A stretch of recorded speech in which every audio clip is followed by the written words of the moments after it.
It's not just fraud, it's betrayal. Food meant for hungry children, stolen from a system made to protect them. This isn't a case, it's a collapse of conscience.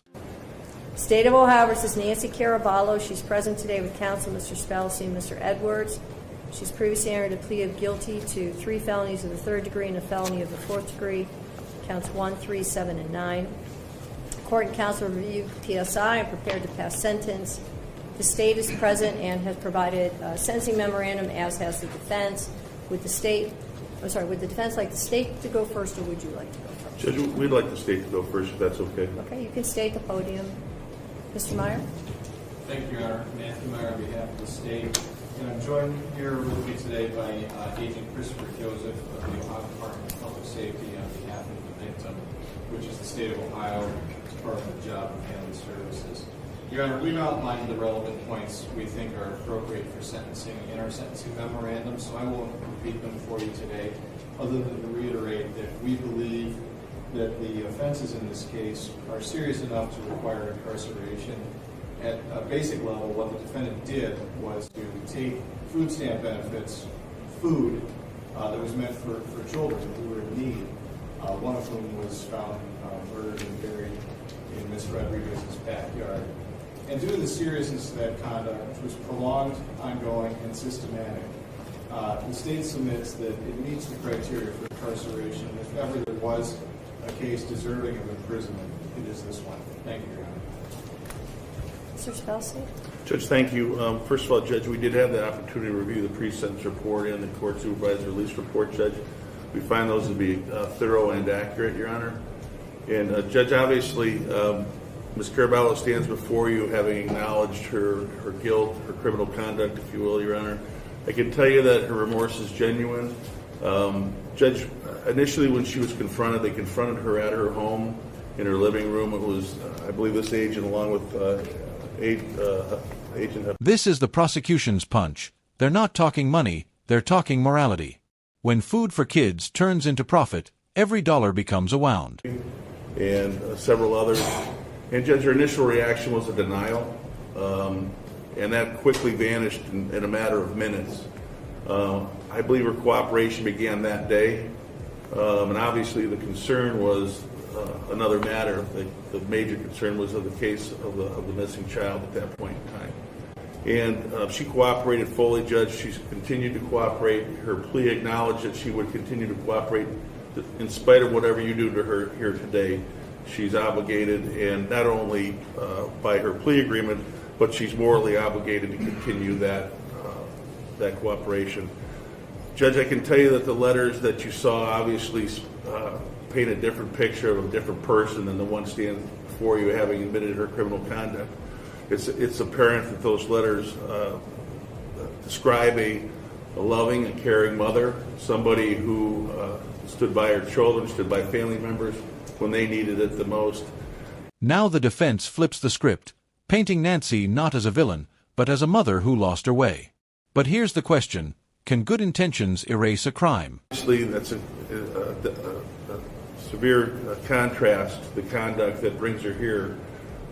But I would suggest to the court that that conduct is more of who she is than the conduct that brings her here.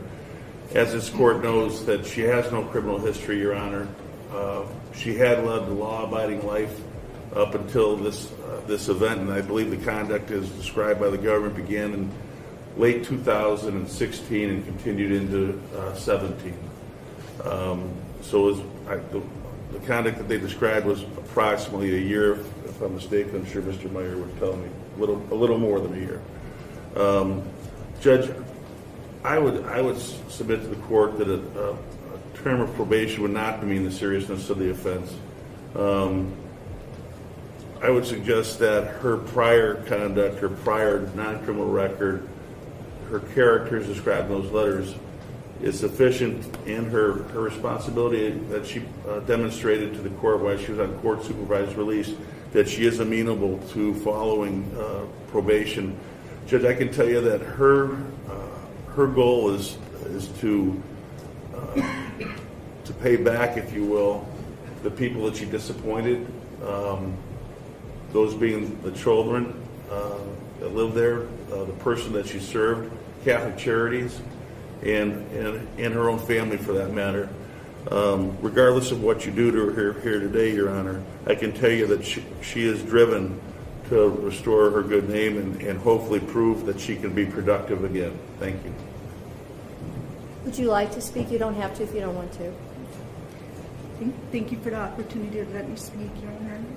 Your Honor, I'm so deeply sorry for what I have done. There's not a day that goes. This is the moment of raw emotion, the plea for forgiveness. But in a courtroom, words are cheap. It's actions that count. Is she sorry, or just sorry she got caught? I don't have remorse for what I have done. Every day I wake up, if I could take this back, I would. I never meant to take anything away from these children. I'm so sorry to Catholic Charities for what I've done, to my family, to my kids, every day. I'm a productive person in society. I would never do anything to anybody. I have to live with this pain for the rest of my life. And there's not a day that goes by that I wish that I could take all of this back, but I can't. If this is a mistake that I made, I'm just so sorry, and I would do whatever it takes to just be back in society, and it's something that I would never in my life do again. Why did you do this?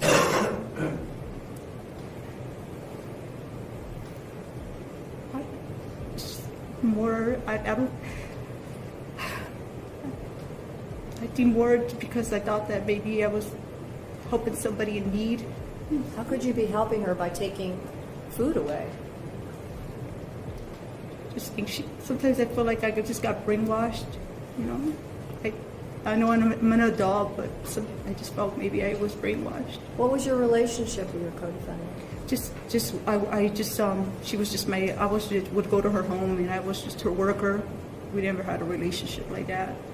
And how did this idea come about to do this? She asked me. The thing that's very troubling, that I'm sure you understand, is that you were in a position of trust. And here comes the hammer. The judge strips away sympathy. When you steal from the poor, you steal from the nation's soul. Mercy ends where betrayal begins.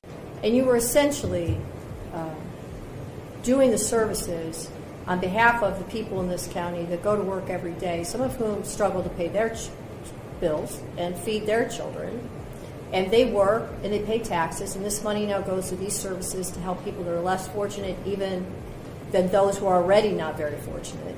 And then the money's stolen, and the children don't get food. And I don't understand how you can be in that position and ever think that this was going to be okay. I don't understand the motivation behind it. Your Honor, there's not a day that goes by that I don't have. I'm sorry, I remorse. couldn't hear you. There's not a day that goes by that I don't have no pain for what I've done, for my actions. This is a big mistake that I've done, and this is something I would never do again. Just not a day. But it went on for a while, right? Yes. Right. So at any time you could have stopped. At any time you could have told the truth. Yes. And you didn't. What's unfortunate is that it seems as if this child hadn't died, this might never have come to light. You might have gotten away with it. And that doesn't speak well of you, because you had the opportunity to say something. And I have to say, I'm curious too, if you're there all the time, how do you not notice that the children perhaps aren't fed, or that one's missing? How do you not notice Your that? Honor, in our program for Bright Beginnings, when we go to the homes, we already have a visit schedule, so we know, we confirm with the parents.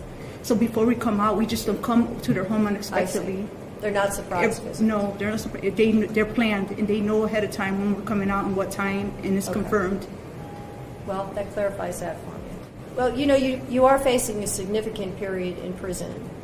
It's 10 and a half years. I certainly don't think that that's appropriate.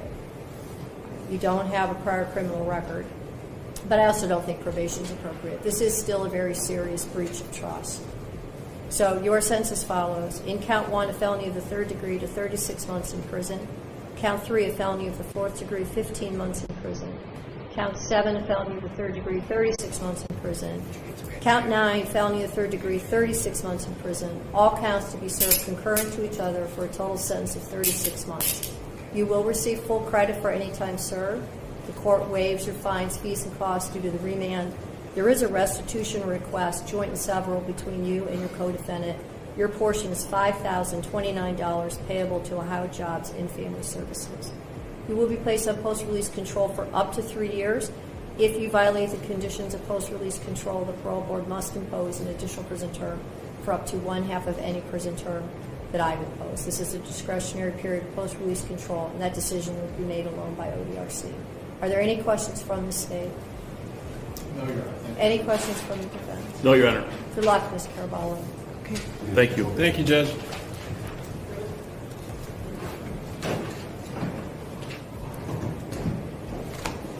"3 years behind bars. Justice served, but the damage remains. Because trust, once broken, can't be sentenced back to life.